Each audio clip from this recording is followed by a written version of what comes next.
Alright, welcome to another episode of the Logicast. My name is BlankaKong. I'm joined by Gunner Eos and Mr. Esoteric Skills. This week's episode is going to be about Capcom. There's an article published on July 29th, 2024 on Game World Observer. Headline reads, Capcom's Q1 report. Revenue falls 32.5% to 192 million. Profits almost half, 97% of games come from back catalog. So reading that headline, immediately, what comes to mind at least, to me at least, wow, Capcom's doing bad all of a sudden? But if you read through the article, it gives you a little more detail. So I'm going to kind of go through some of the more important highlights. So here we go. So Capcom has released a financial report for the first quarter ended June 30th, 2024. Despite seeing declines in all key business metrics, the Japanese publisher remains optimistic about its full year results. Financial highlights. According to the earning release, Capcom reached 29.6 billion yen in revenue, which equates to 192 million in USD. In the first quarter, down 32.5% year over year. Operating income fell 46% year over year, while net income fell 45%. Digital contents division reached 21.4 billion in yen in revenue, down 44% compared to Q1 of 2023. Despite a 38% decrease, digital sales remained the main distribution channel. Physical sales fell 73%, while mobile revenue grew 150%, which was 1 billion yen, which equates to 6.5 million USD.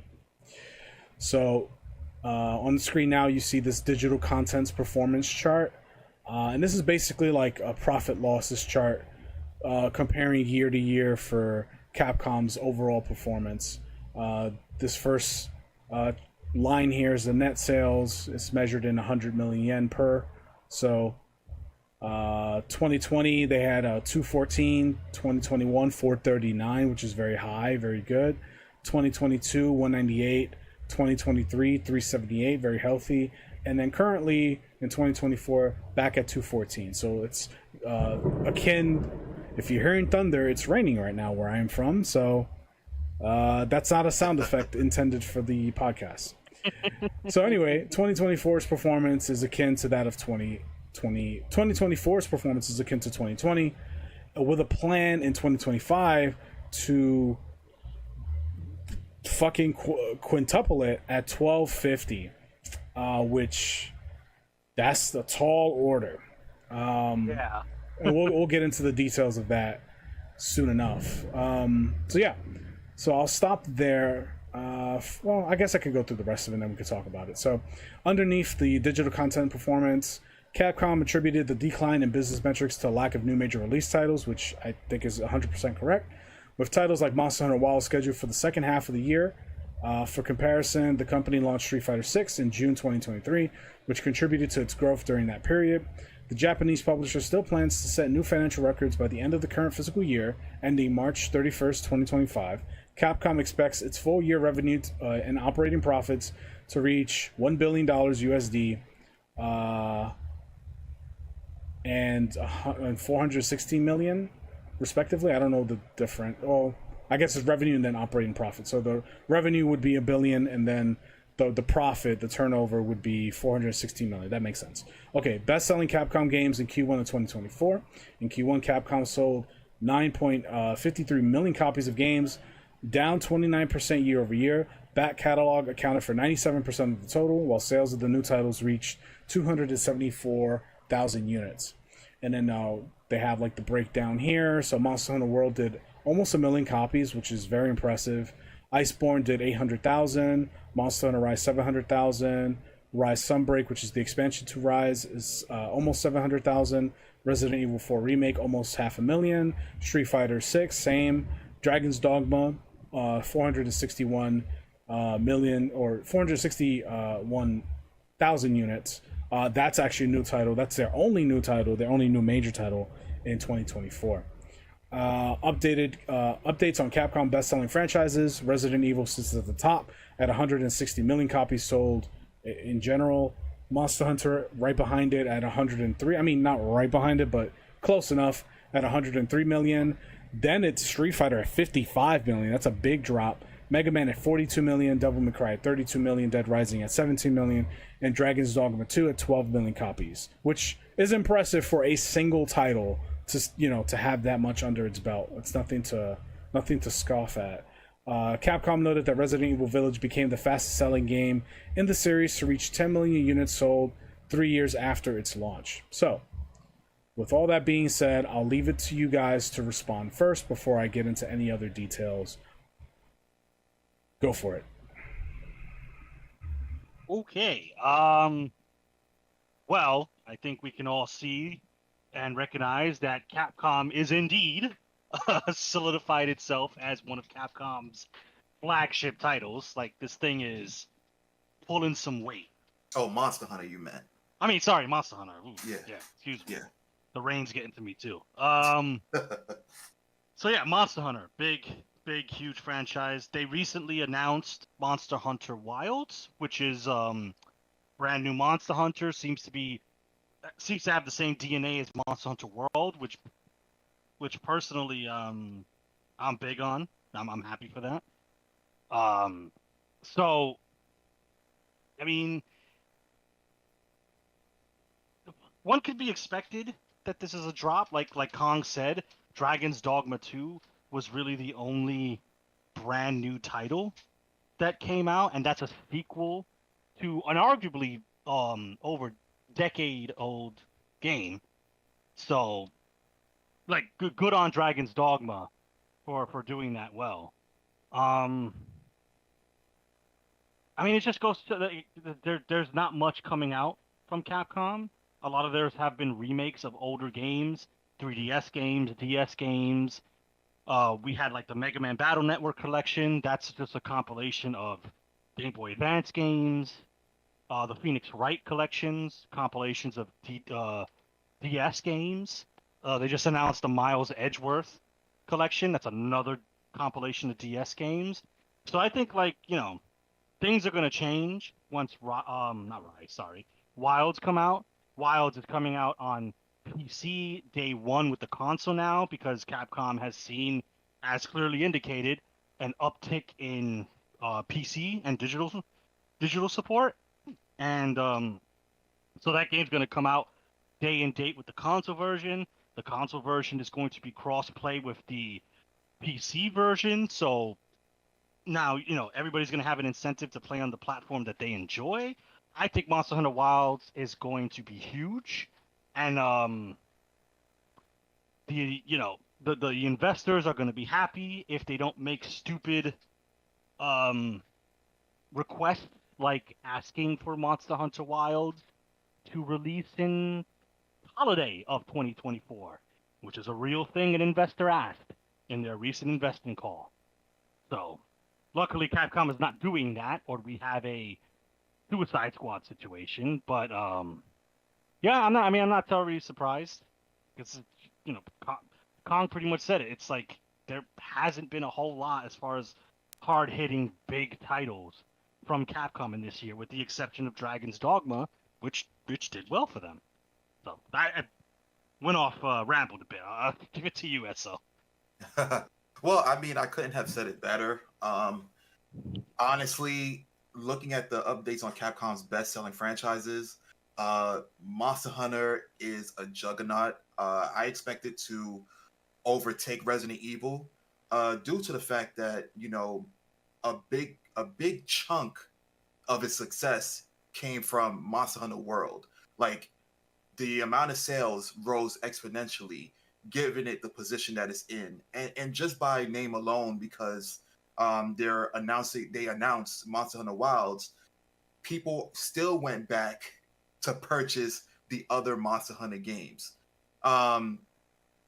With that being said, to just say that another Monster Hunter is coming out, another game is coming out, and people go back and buy the old ones because they're hype about this current one, it speaks volumes, right? I mean, and as Kong so eloquently put, like, Dragon's Dogma is definitely nothing to scoff at, because they only have 2 games within their entire franchise 1 and 2, and it's 12 million copies sold.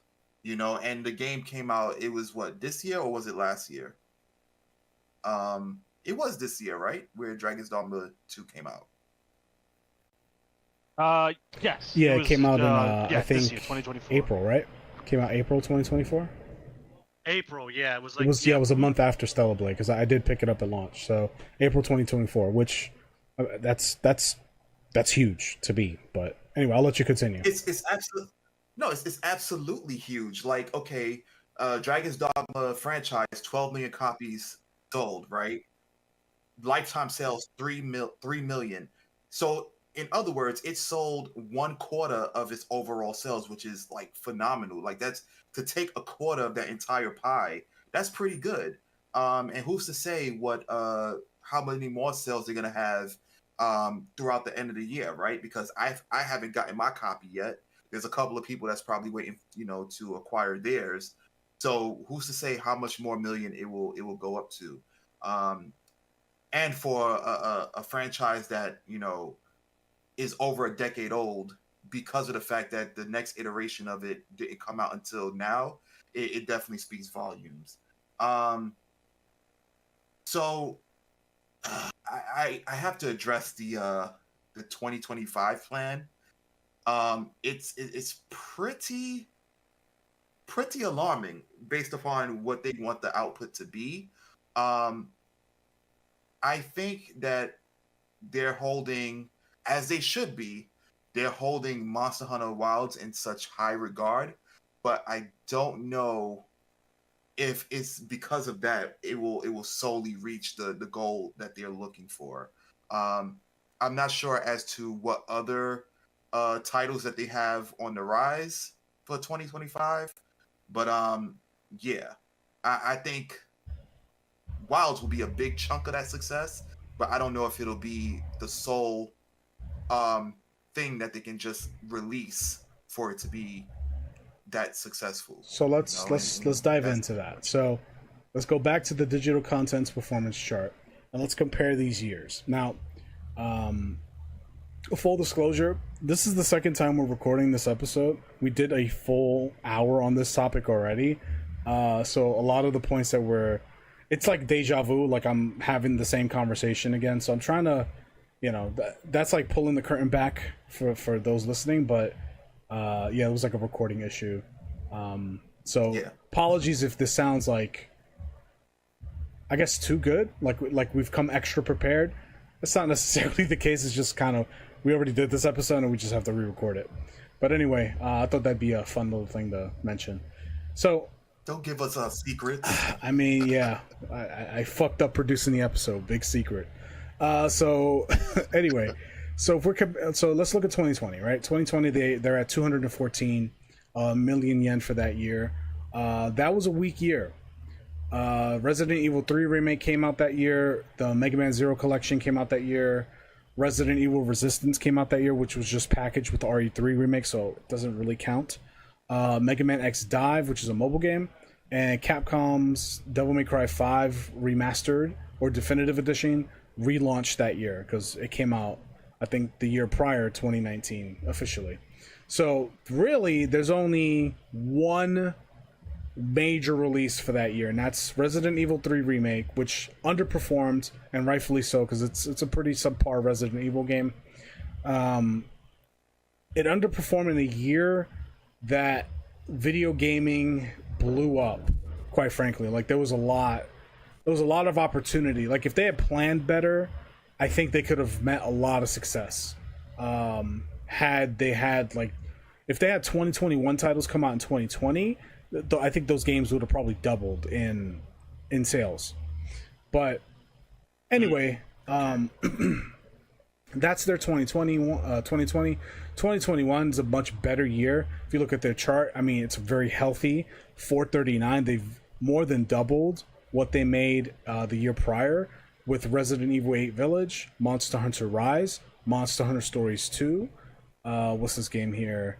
The Great Ace Attorney Chronicles, which, I mean, I don't have numbers to back this up, but like, this game does really well for itself in both North America and Japanese territories.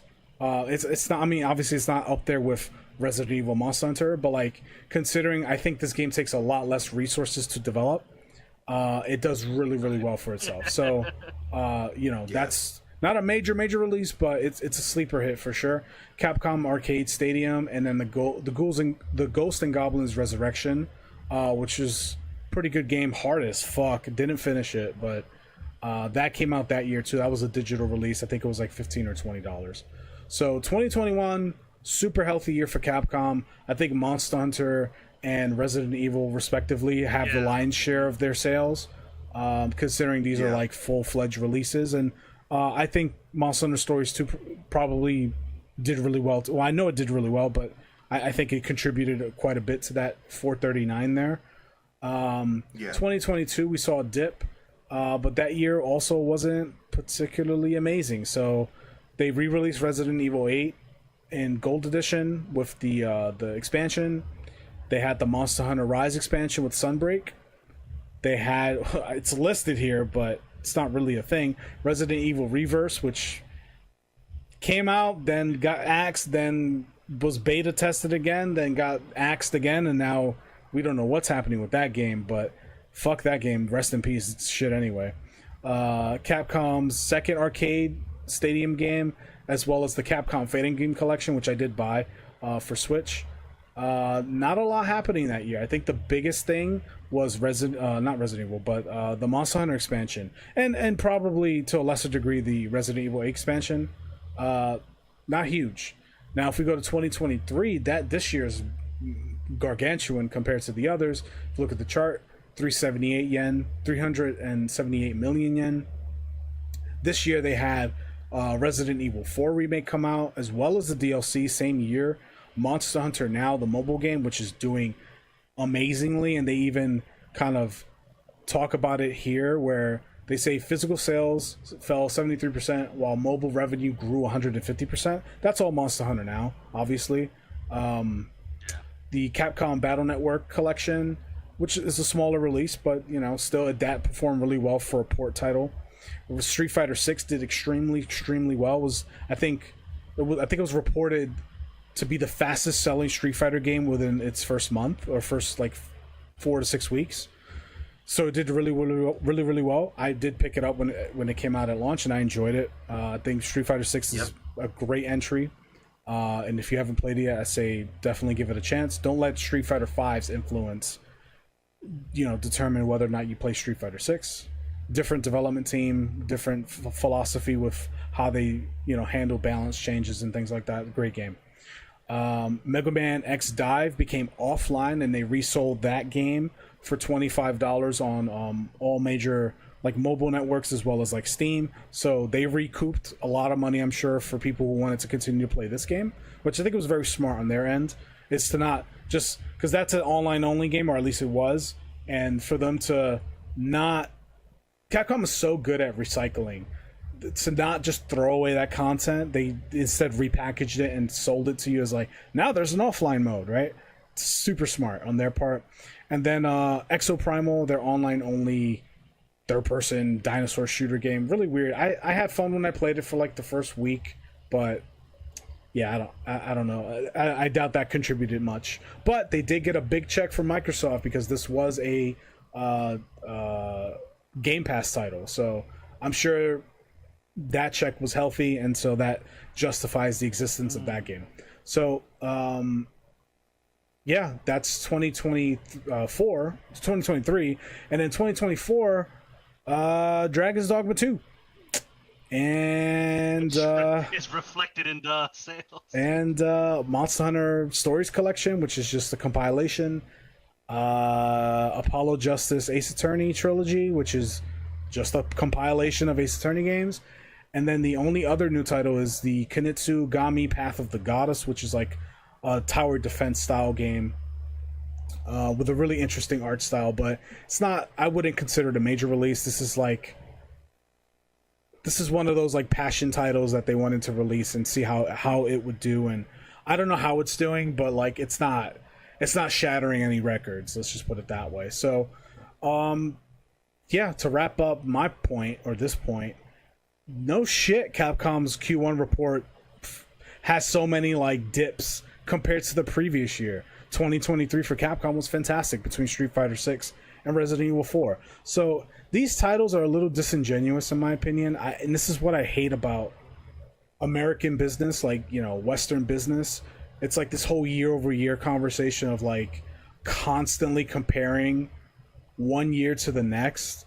I talked about it in our first recording. Like, I used to work at GameStop and they were obsessed, and I think still are obsessed. Well, I know they are obsessed with like year over year performance. And at one point, it was like so bad, or so much so, like it was day to day. So if like you would be competing from this article was released the 29th of July. So the 29th of July, my sales last year was like, you know, $10,000 in store sales, but there was a major release game that came out, and then the same day this year, I'm expected to somehow beat that, but nothing comes out. It's like, well, what the fuck? How am I supposed to beat that sales metric when, you know, let's just say, I don't know, Batman came out this time last year. There's nothing coming out this today. Like, what? How am I supposed to beat 10K? Like, it's impossible. So I don't know. That kind of annoys me. These titles are like very clickbaity, and it's disingenuous to the reality and the nuances of like game development and just how it actually works. But anyway, I've said enough. I've rambled for quite a bit, so apologies for that. But I'll let you guys kind of respond to everything I mentioned. I mean, you say, like, you should, yeah, sure. The article could be seen as like it's like a clickbait title, like, oh my god, Capcom's doomed, or that's the impression they might want to give off. They don't say that. They don't say like Capcom is doomed. But I wouldn't be surprised if that's like that's well, how the implication is there, right? Yeah, sure, yeah. Yeah. Like, you know, the mighty Capcom is not doing as well as it does. But I wouldn't be surprised if an investor sees that as like, yo, what's going on? We good? Are we struggling? Do we need to like add some? And you know, that's why the creatives have to tell the suits, hey, look, it's not because we're failing. We didn't have these huge bombs that cost billions of dollars. It's just that we don't have any heavy hitters right now because they take time to develop. And I think the creatives are trying to tell the suits that if we rush these games out, then you will see a substantial hit to their profitability. Like if they rush Monster Hunter Rise, if they launch Monster Hunter Wild to holiday of 2024, in my opinion, we would have a Rise. That's why Rise was on my brain. Where the game felt unfinished, a lot of the core mechanics and a lot of the post-game grind that didn't exist because the game just felt like it wasn't finished, and it wasn't. We had to get the rest of the game. You might have to reset your mic, Gunner. You're kind of cutting in and out. Sorry. Yeah, I was just about to write that. Yeah. Yeah. Let's give it a quick reset. All right. Yeah.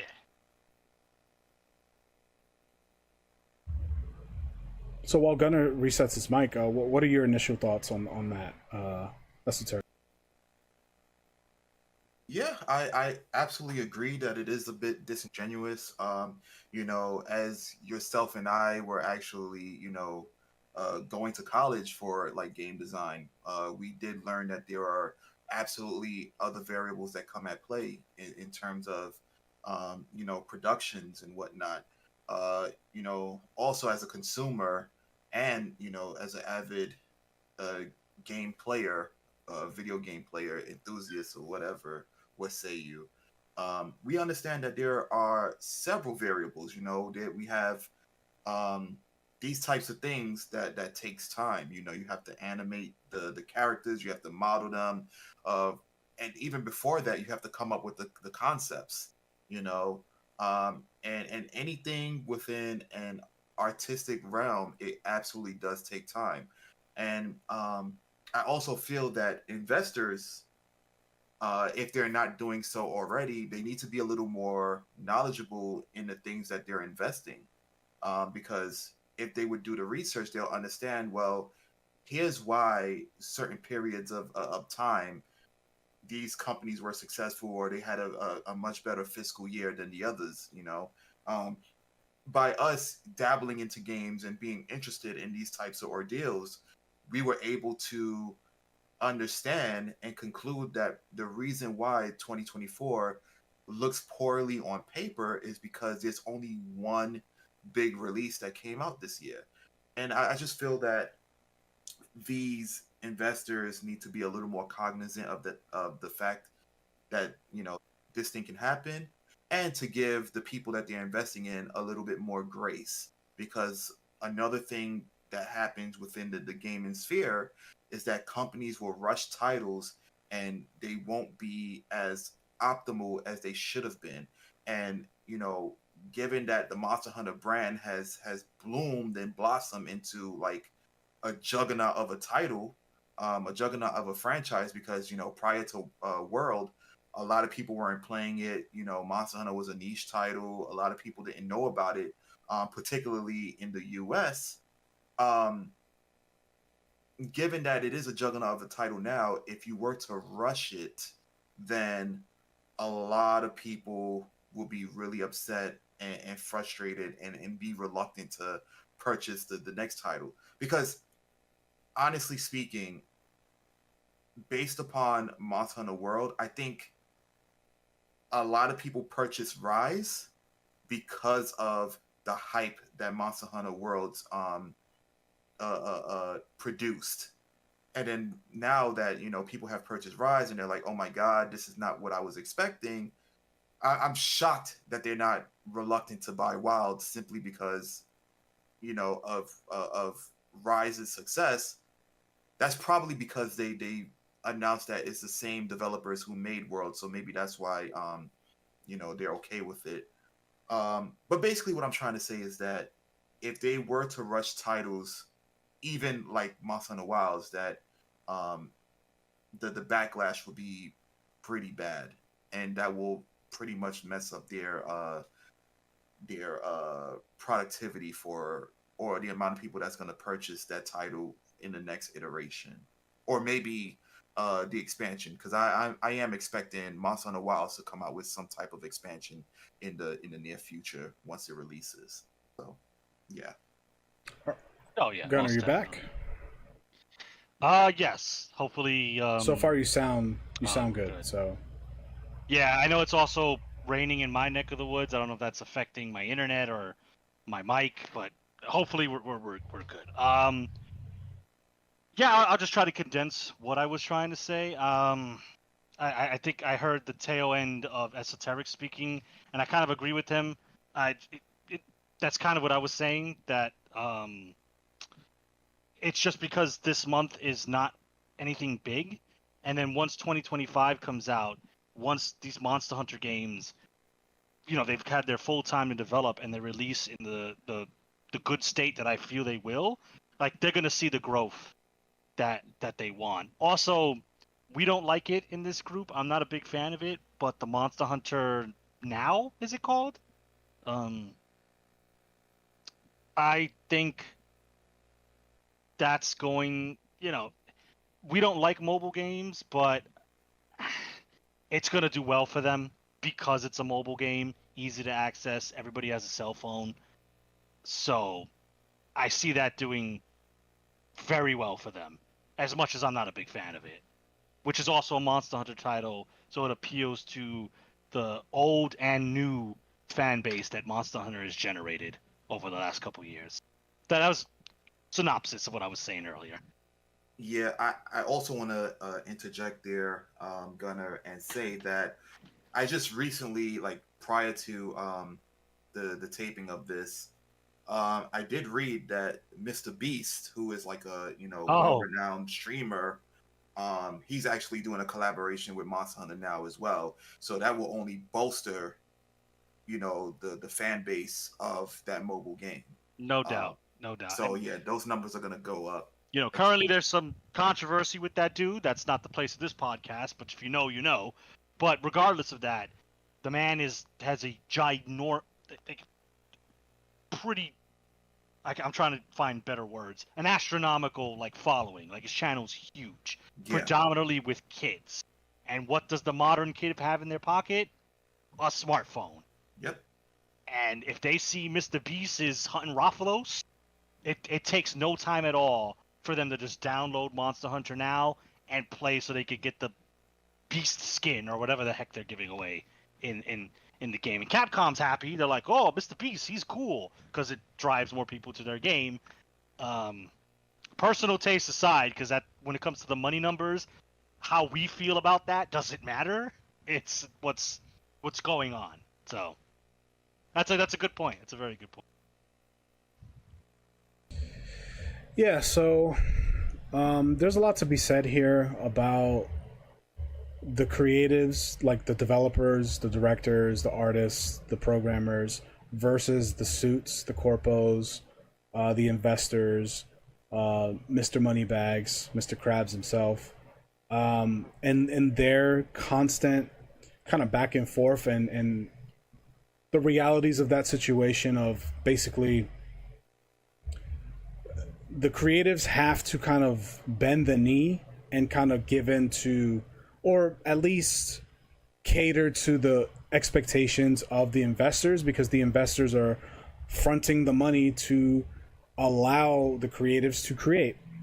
And so the expectations for investors and for businessmen is to turn a profit and make money, right? Which is not unreasonable.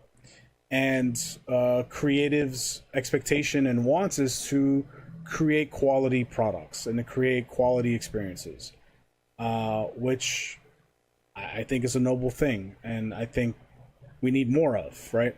I was trying to, as you guys were talking, I was trying to find a tweet from Harada, the head director or the head producer of like the Tekken games.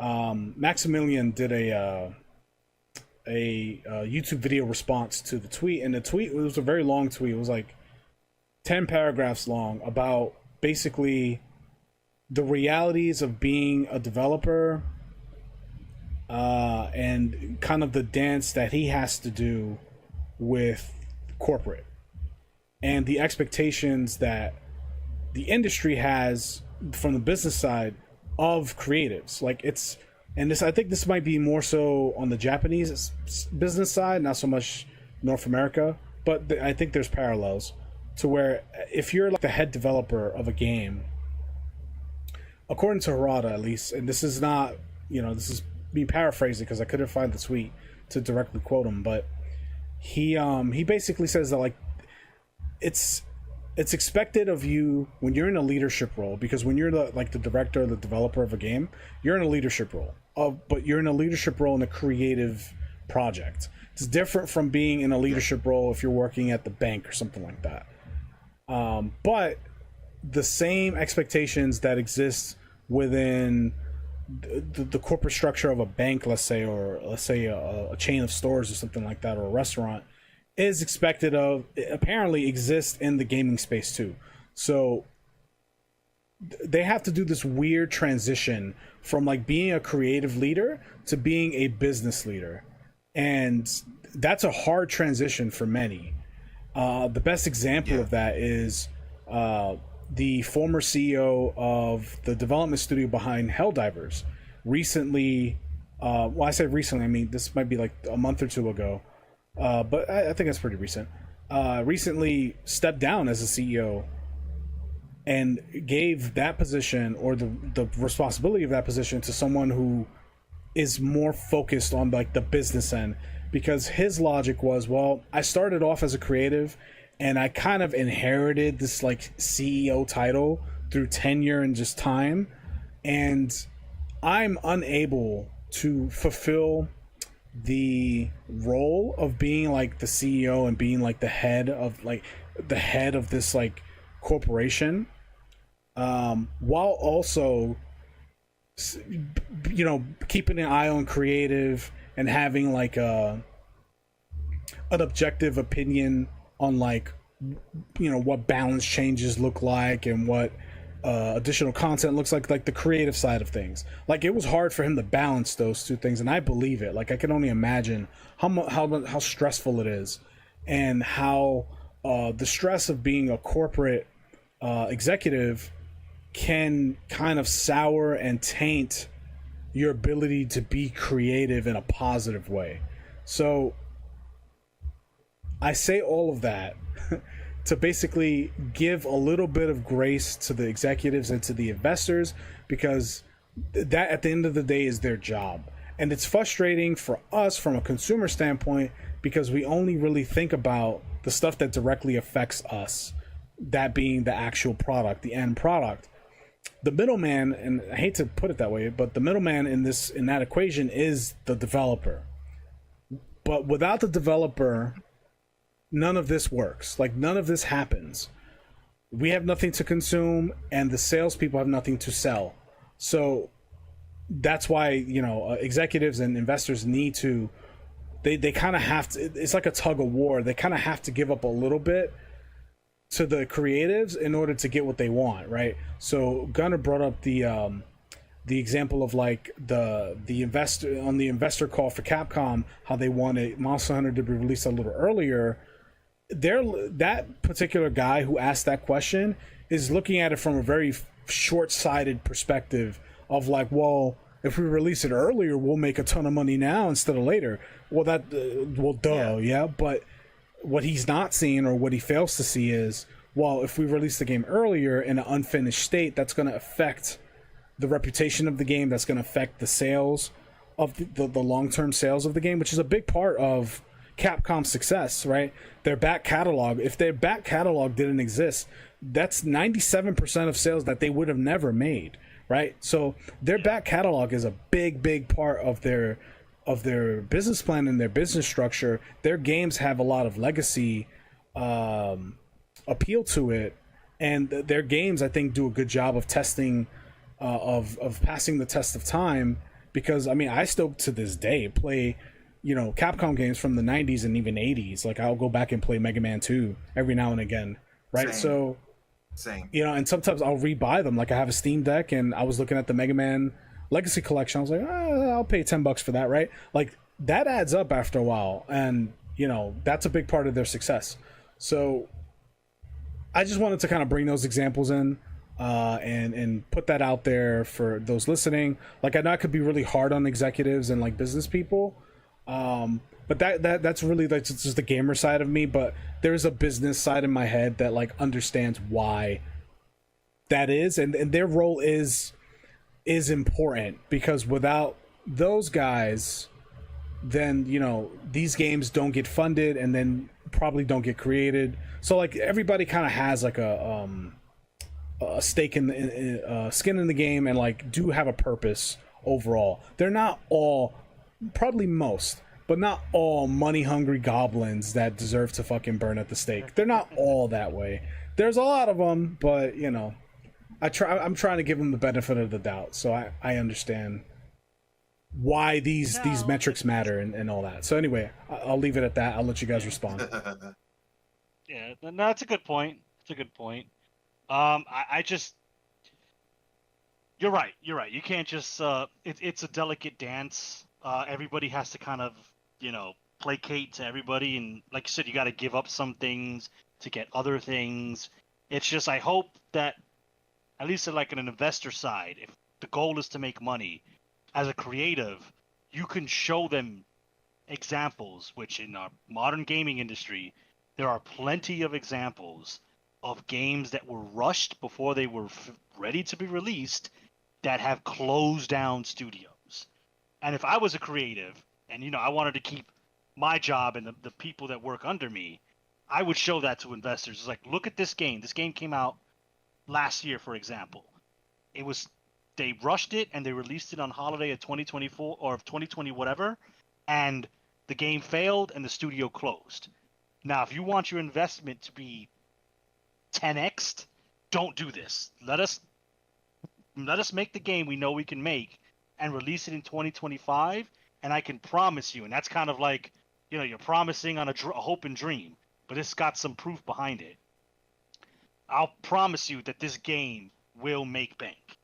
So, yeah, I'm sure those conversations happen. It's just, you're right. It's a delicate it's a delicate dance they have to weave, and sometimes, one party missteps and we end up with a game that came out way before it had any right to come out. Yeah, I would absolutely agree with all you guys. Like, pretty much from the investors and the corporals perspective, if I could analogize it, it's pretty much like, how uh you have your family member or whoever, or even like a food establishment, right? Like a bakery, for example, and they're like baking something, and you're like so anxious because you really want it so badly, and you're here watching it bake, and you see like the outer crust, it appears for it to be ready, and then they're like, no, you need to wait. No, why can't we have it now? Why can't we have it now? And you're like, you just keep begging for it because you want it so badly. That's how I feel the corpos and the investors are, because they already have tasted the sweetness for it, the sweetness of it, like the success. They already have gotten things. They already invested in things, and then when it was time, they got their money back for it. You know what I'm saying? And that's how it correlates to the gaming sphere. The gaming sphere is this bakery. They're taking time to bake whatever IP is coming out, or whatever game is coming out, and in order for it to be fully baked, there's a lot of things within the inside, the dough and whatnot, also known as like the mechanics, the aesthetics, the functionality, getting rid of all the bugs, making sure everything is nice, fresh, and ready to go. It's like a disconnection between the two.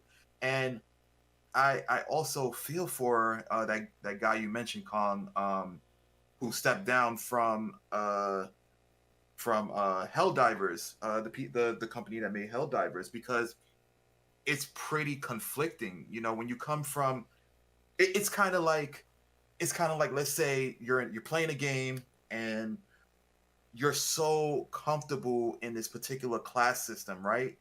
But then you change into another class system, and then they're like, okay, well, you still have some of the tools that you can utilize within that new class that you're in.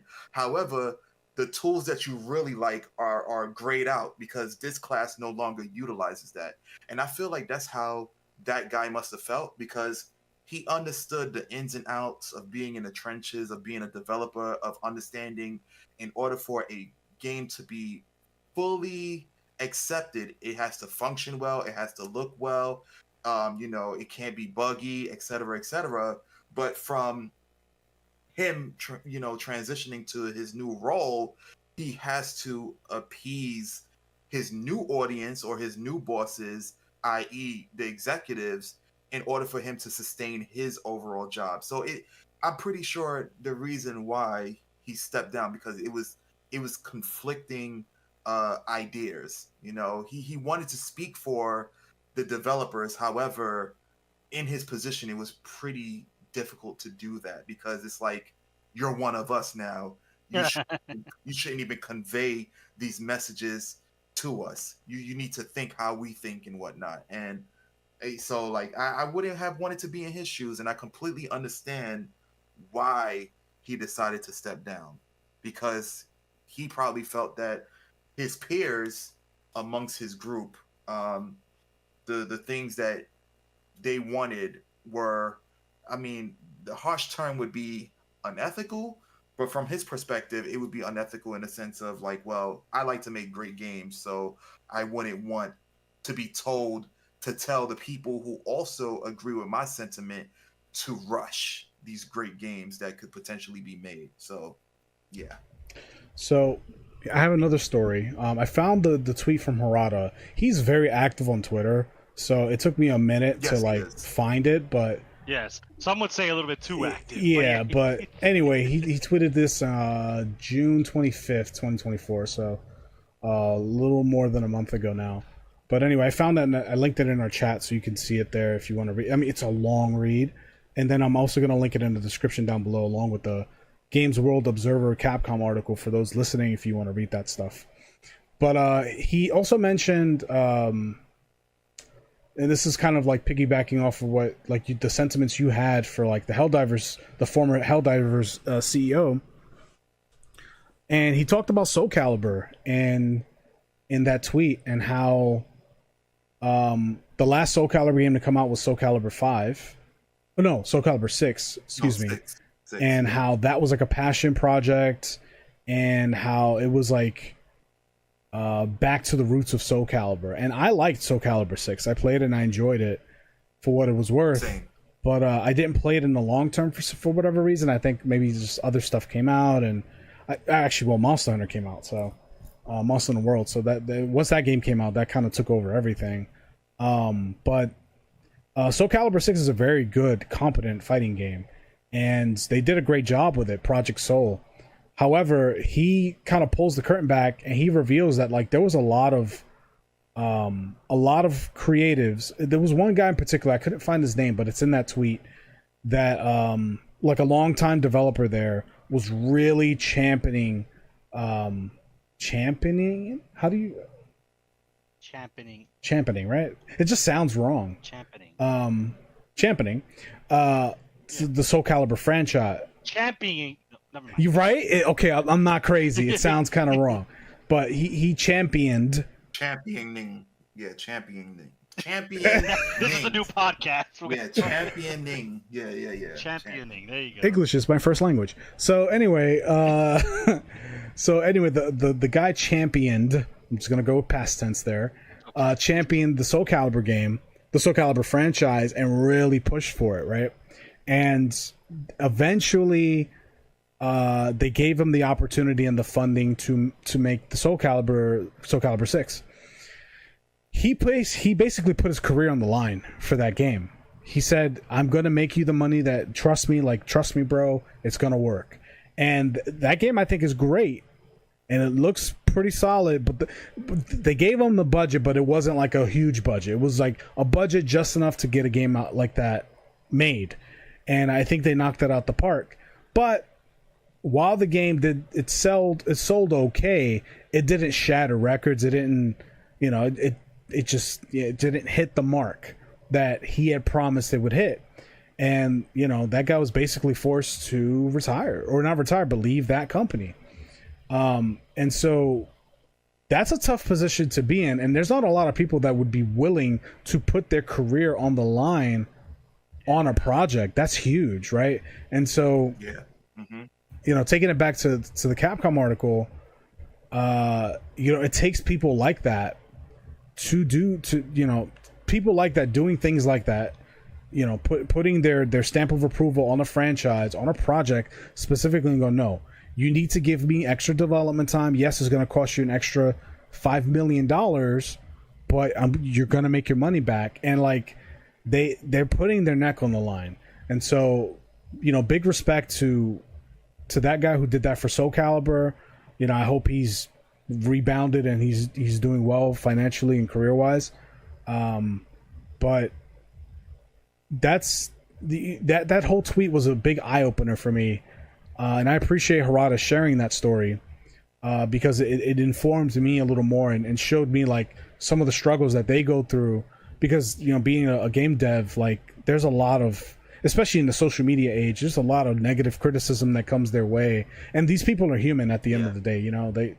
They have feelings and they have personal problems that they have to go to and juggle and balance along with their work life, as well as maybe other things that they have going on, like health problems maybe, or family issues, whatever. So it's not easy, man. It's tough appeasing all the parties involved. That shit is hard, man. And like I had to do it at working. I was a multi-unit manager for GameStop, and running multiple locations and then appeasing the different parties involved, whether it be employees, customers, corporate, myself, my own life. Like that was a tough balancing act, keeping all those plates spinning. It's not easy. And so to do it at that level in a creative sense in a big company like that, that's scary, man, to think about. To have your life's work just on the line on this one project, right? And you can't read the future. You don't know what other games are coming out. You don't know if people are slacking on the team. Maybe you have new programmers on the team and they're they're not doing their due diligence, and now your game is a buggy fucking mess because you didn't get the funding to quality test your game and all that. Like, there's so many variables involved that like that's a part of why I got out of pursuing a career in that. Yeah. So Same. call me a pussy if you want. I don't care. But taking it back to the Capcom article, this number is huge. This 1250 number is scary to look at, and knowing that Capcom only has Monster Hunter Wilds in their 2025 lineup, because you could look it up even on their official website. That's pretty much it. I think there's like another Ace Attorney game, but like that, it's pretty much Monster Hunter. So I'm positive that Sugimoto and his team and his marketing team already have like a line of products ready to go. They're gonna have like merchandise and DLC plans and cosmetic DLC plans and whatever, in order to hit that number, because that number can't possibly be just units sold. It has to be just anything tied to the Monster Hunter Wilds IP for that year. So I'm pretty sure they're going to try and make money through other channels as well, cartoons. Who knows what that looks like, right? We'll know more as time passes, right? But I'm go ahead. sorry, No. I was pretty much interject. wrapped up. I'm just hoping and praying that they don't conform to a gacha system. That's one of my biggest concerns. I don't because think so. Again, this goes back to the whole, if you have a champion in place, like the franchise will be okay. Like if Gunnar had brought up like the whole investor asking if this game could be released in 2024 holiday instead of 2025. And obviously they told him no, right? And I'm sure they gave him a bevy of reasons as to why, right? Yeah.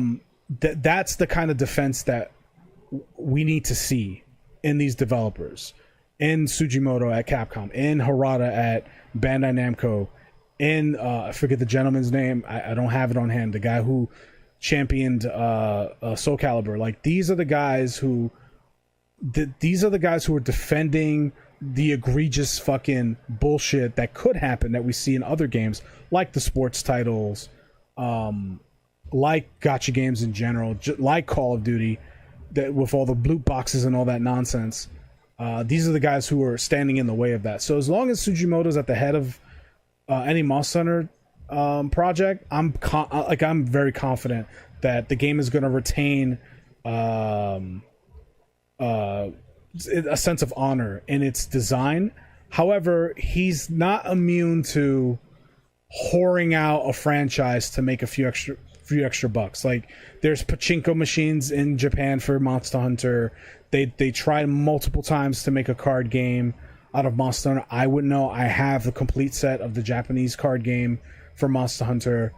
Like they try a bunch of different things. They have a manga. They have multiple mangas on Monster Hunter. They have like a short anime series that I haven't watched on Monster Hunter. They try things for sure, and like the mobile game is an example of that. Go ahead. But is that on him? Because I think once he's done with that project, that's it. Like his hands are tied he's overseeing the franchise in general. So I'm sure he has a team of people pitching ideas to him, which then he pitches to like the big wigs that fund it. But I'm pretty sure him and like maybe select others make those big decisions as to like, well, how can we make more money out of the Monster Hunter franchise while maintaining the integrity? That's the word I was looking for. The integrity of the franchise and the expectations of what this franchise has, the bar it's kind of set. So, that's why that's why I bring up Harada and his story and the Soul Calibur stuff, because I think it's all relative to the conversation about how to balance, how developers and directors have to balance, the needs of the business versus the needs of the creative versus the needs of the customer base. That's a delicate balance. So that was pretty much my final point. You guys can respond. No, I was just gonna say it definitely is, and it's definitely from my perspective, it would definitely take an emotional toll because you have to appease three different people. You know, you have to appease the people that are helping you make it a game. You have to appease the people that are invested in the game, and you also have to appease the people who are purchasing the game, which is really stressful. You know, to have three different factions come together and agree on something. Also, considering that they speak three different languages and they don't want to take the time to understand the perspectives of the others. You know, it's kind of like you're the person who's supposed to rally the nations and get them together. You're like the person who is supposed to help pacify these three lands and whatnot, but they're always at war, and the one small thing sets them off. Like you're so close to getting them to where you need them to be, and then just one small minute thing takes one of them off, and then they're back at each other's throats, you know? So I definitely would not want to be in their shoes. Through that. Now, not to mention that Capcom is not the little Japanese video game company that they were back then. They are now a multinational, worldwide company with different branches. Capcom of Japan, Capcom of America, Capcom of Europe. So, like, there's that whole coordination that has to be done. And obviously, like, the North American market is going to have different wants and expectations compared to the Japanese market. And it's like, do we favor the Western markets over our home base, our native market? You know, one would say yes, because North America is bigger than Japan. So, you know, in theory, they should have more customers, or a bigger pool to dip from than Japan, but that doesn't always translate to sales. And how do you preserve the soul of your game? I couldn't do it. That's for damn sure.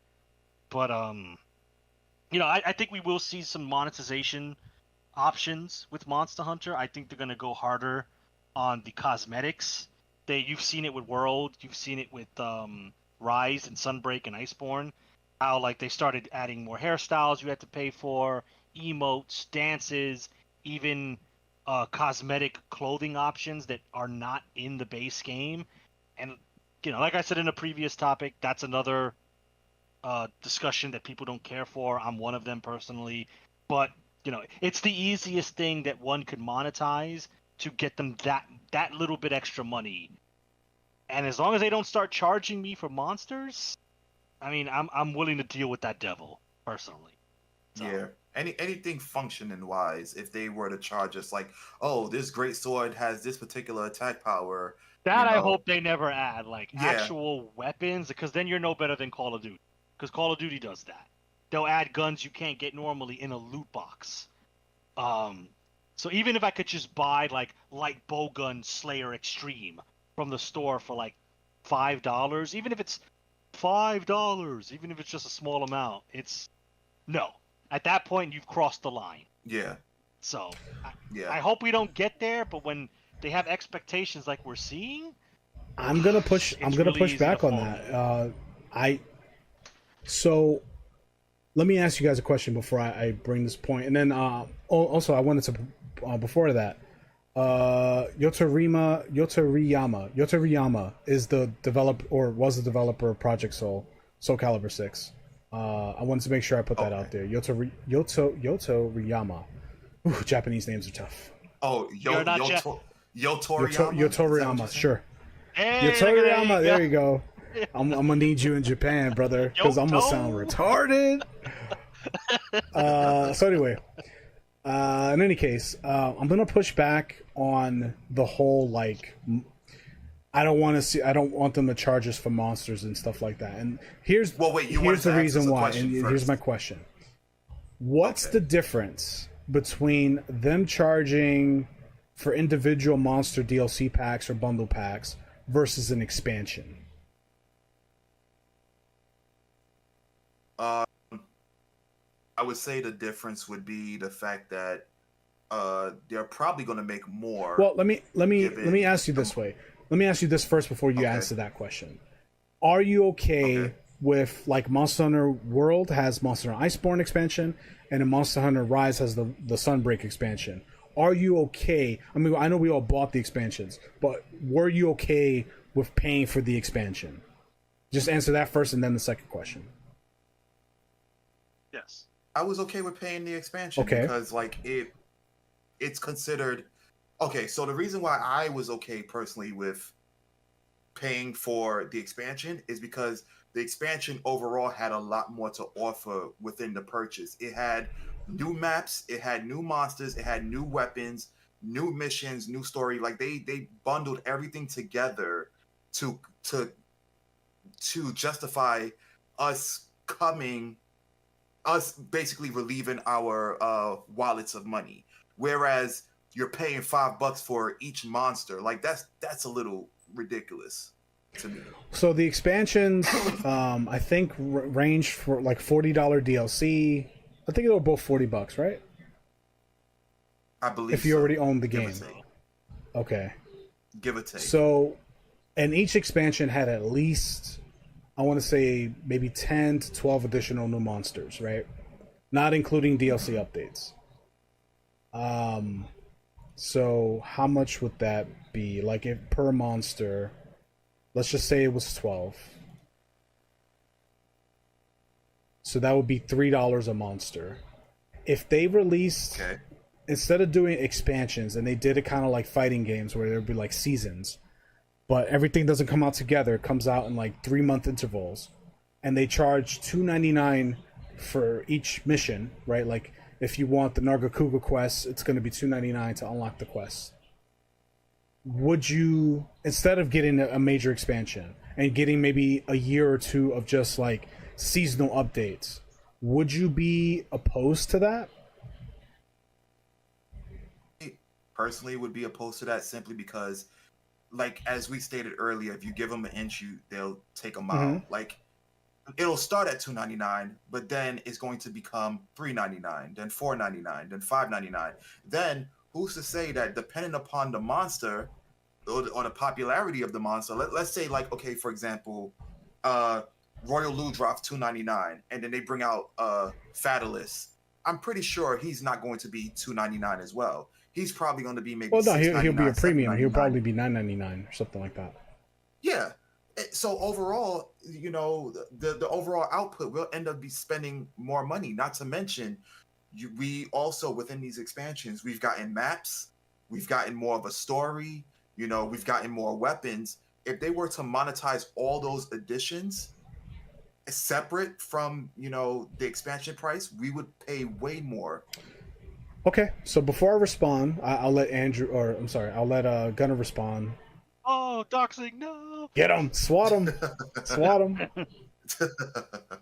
So, what's your response to that, Gunner? Like, you bought the expansions. Were you okay with it? Number one, I think you said yes. Okay, I was. And then number two, what's the difference between getting an expansion versus like bits and pieces of the same content that you would have gotten an expansion given to you over time within, let's say, a year?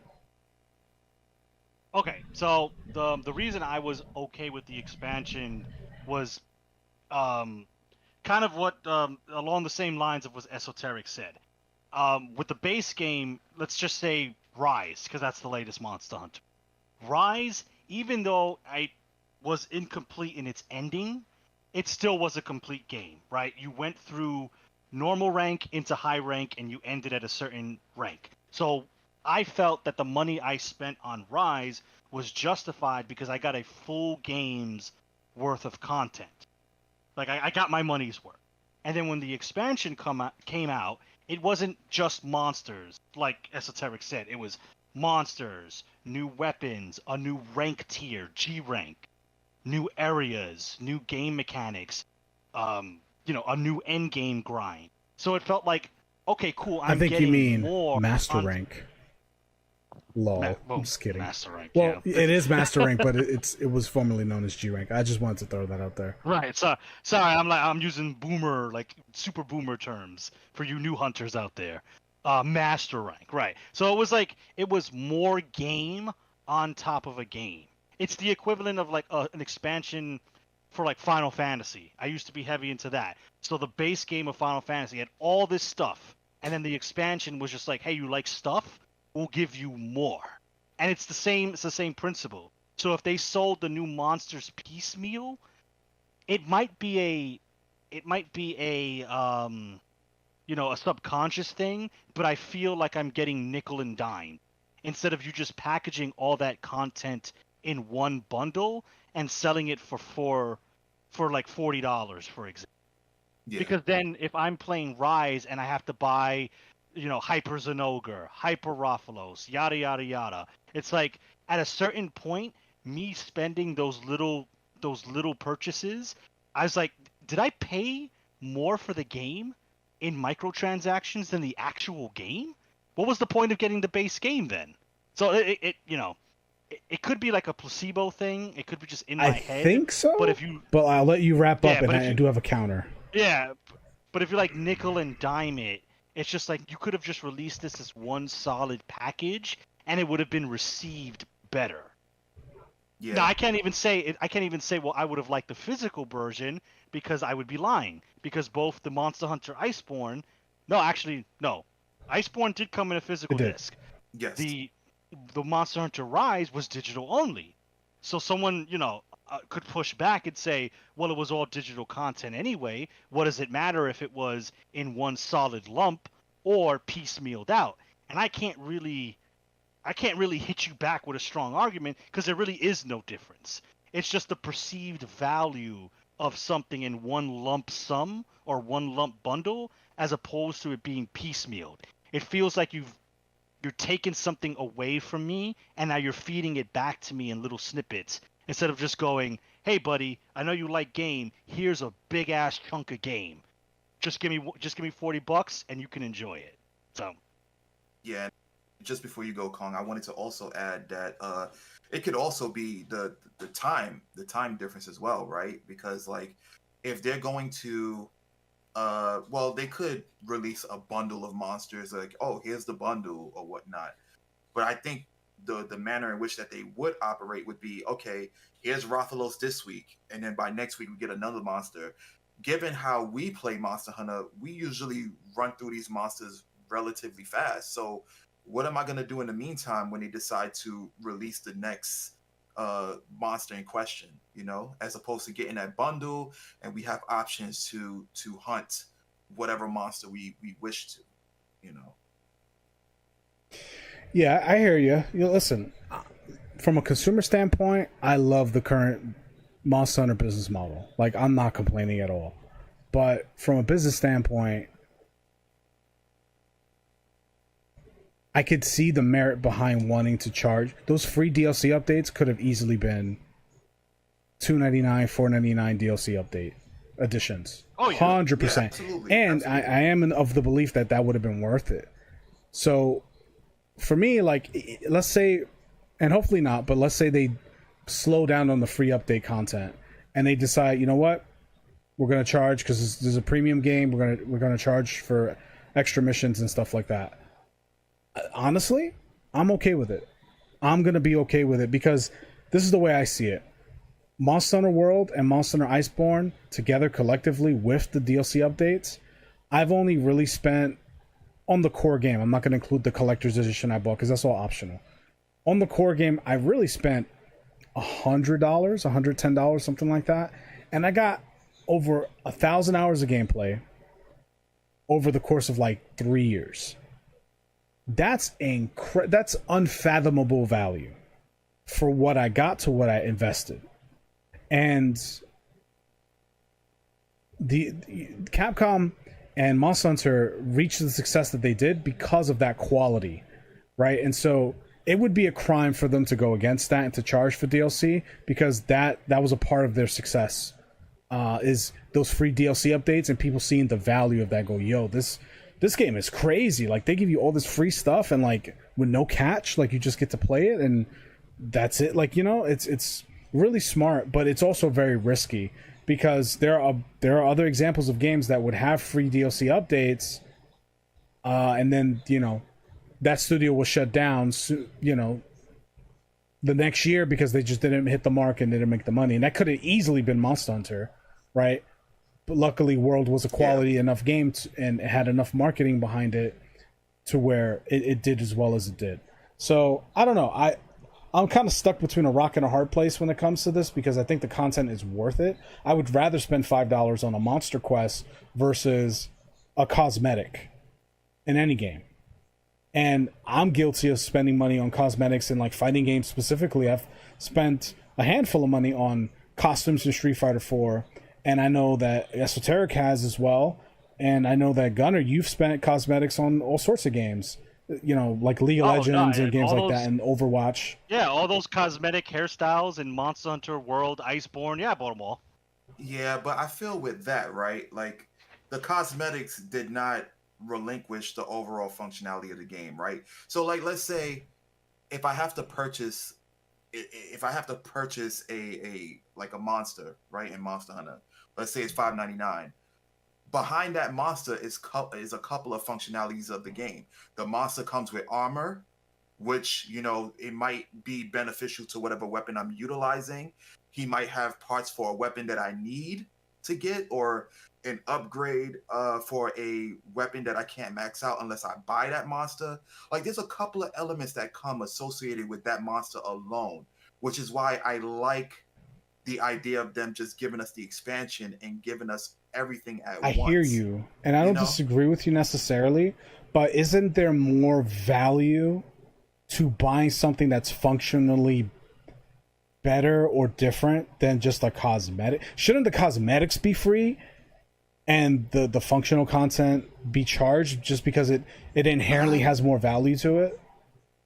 I don't think so, because that's like, okay, that's like me purchasing a car, and in order for it to run optimally, I have to buy the wheels and the steering wheel. Like it should already come with that. The aesthetic should be like, okay, do you want to change your seats? Do you want, like, instead of leather, do you want suede? Do you want a bigger mirrors, things like that? I think those should be more of an optional purchase, because what's the point of me buying a car if it doesn't outright drive? And I feel the same way with like games. Like it should be fully functional, as opposed to me having to come out of pocket again for an already, you know, subjectively speaking, expensive game. Like, you know, Monster Hunter Wilds is going to be $70 off rip. Like it's not going to be 50, it's not going to be 30, it's going to be 70, because that's the current gen requirement. So I have to do that, and then along with that, I'm going to have to purchase like extra monsters associated with the game. I don't know. You know, I that's why for Monster Hunter Rise, I did not buy I have another question. So okay, let's just take maybe Monster Hunter out of the equation. Just a generic game in general. Mm-hmm.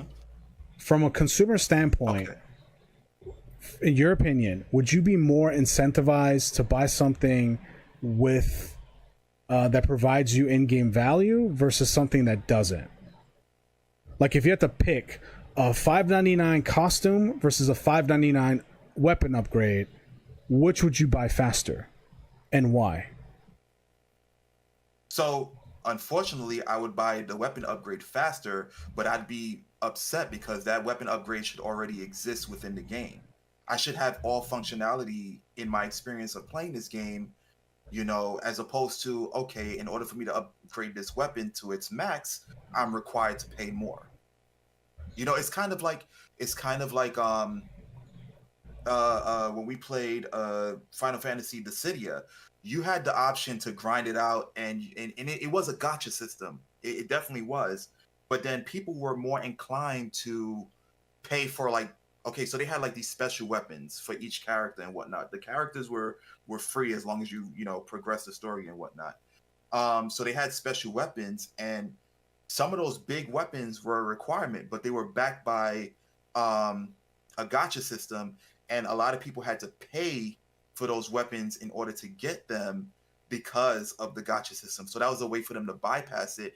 And those weapons were, you know, a requirement, because there were certain bosses that if you didn't have certain skills, you would not be able to pass them, or it would have been relatively more difficult in which to pass them. That game is shut down now, right?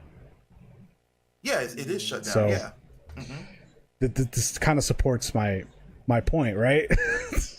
Like in the long, like it's good for the consumer just from a value standpoint, but like from a business standpoint, you want to you want to charge for things that cost you more to make. So obviously a costume, and we got to wrap up soon, but sorry I opened this can of worms, but like this is an interesting little sidebar.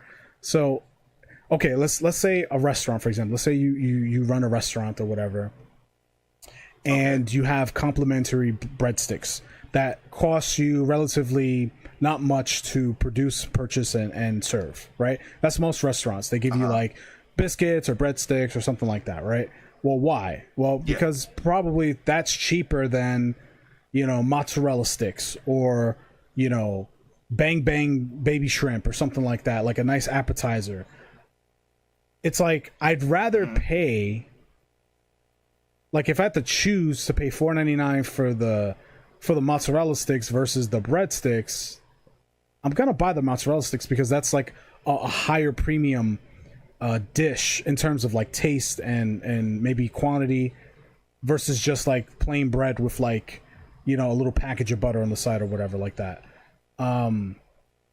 So like I'd rather buy that because it has more inherent value as far as like from a consumption standpoint and like a taste standpoint, right? So I'm okay with buying that. And I'm more than okay with the free breadsticks because it's free, but I wouldn't buy the breadsticks if it was a part of the appetizer menu. You see what I'm saying? Like your standpoint is like the mozzarella sticks should just be a part of the free, the complimentary dish. It's like, well, no. Like this costs us more to like carry, cook, and serve versus the breadsticks. So shouldn't it be the other way around? You know what I mean? Like that's how I'm looking at it. That may be true. However, okay, look at it from my perspective. You're at a pizza store, right? You ask for a pizza. Now, typically, what the pizza comes with, it comes with sauce. It's compiled of bread, sauce, and cheese. And then you receive the pizza, right? And it only has sauce on it. And they're like, well, I'm sorry, but you have to pay extra for the cheese. Like, the already primary function of there's a flaw in your logic because I'll tell you how. So a full game like Monster Hunter World is the slice of pizza. There is cheese, there is sauce, there is the dough, whatever, and a plate. The DLC updates is akin to toppings, which you do have to pay for. Would you not agree? I would agree. I would agree somewhat. Yes. So that's the flaw I see. I see your point, but I think it's not fully. I think it's a little disingenuous to say, because some games, I agree with you. Some games will just give you the bread and the sauce and be like, yeah, the cheese is extra. I'm looking at games like Star Wars Battlefront on PS4 and Star Wars Battlefront 2 on PS4. I'm looking at games like Forspoken. Those games are not worth the price tag for sure. And like a game like Stellar Blade, why I enjoyed it and I looked forward to it and I bought it at launch, I will say that's like the equivalent of getting a pizza and they skimped on the cheese. I'm like, you kind of skimped on the cheese here, brother. But a game like Monster Hunter World, I felt like that was a full. No, it was. No, it absolutely was a full game. It's just that what I'm saying is that like. And this is subjective because we're just comparing perspectives, which are just going to be inherently different. I'm just trying to like maybe find like I'm trying to get closer to a middle ground, maybe. No, I get what you're saying. I'm just saying that like again with the monsters, there's a lot of stuff that are associated with it. Like at least with the costumes, since they monetize that. I equate them more so to my pizza analogy. I equate them more so to like the crushed peppers, the Parmesan, all that shit to the side, the condiments that they have, which is free. Pizza. I associate it with that. But wouldn't it be? Wouldn't it be wild if they charged you for that? Because we're already used to. The expectation is that Parmesan and fucking crushed peppers and oregano. Oh, that's a 25-cent charge. What? Like that's how I feel about cosmetic DLC. It's like this shouldn't cost anything.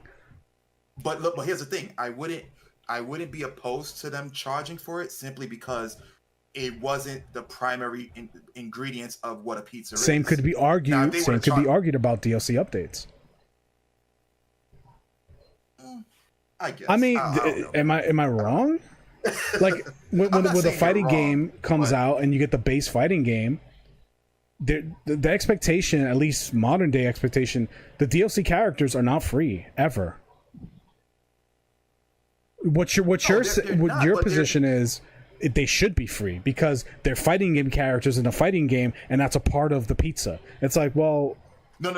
What I'm saying, no. Because without them, it's still a fully functioning game. Now, with the monsters associated with Monster Hunter that you're not getting within the base game, they have a lot of things that tracks with them. They have armor pieces that have skills. They have weapons that also have skills that you may need. They also potentially will have upgraded portions of an already armor or already created weapon that you have. Because when we go from high rank to master rank, some of the parts are from new monsters. So like, if I'm not paying for these monsters, how the hell am I supposed to upgrade my you stuff? don't. I can do you without. don't. Just like if Heihachi's coming out in Tekken 8, if Heihachi costs money, which he does, which he will, you can't play Heihachi. Period. Like you don't have access to it. You can't train with him to learn how to fight him.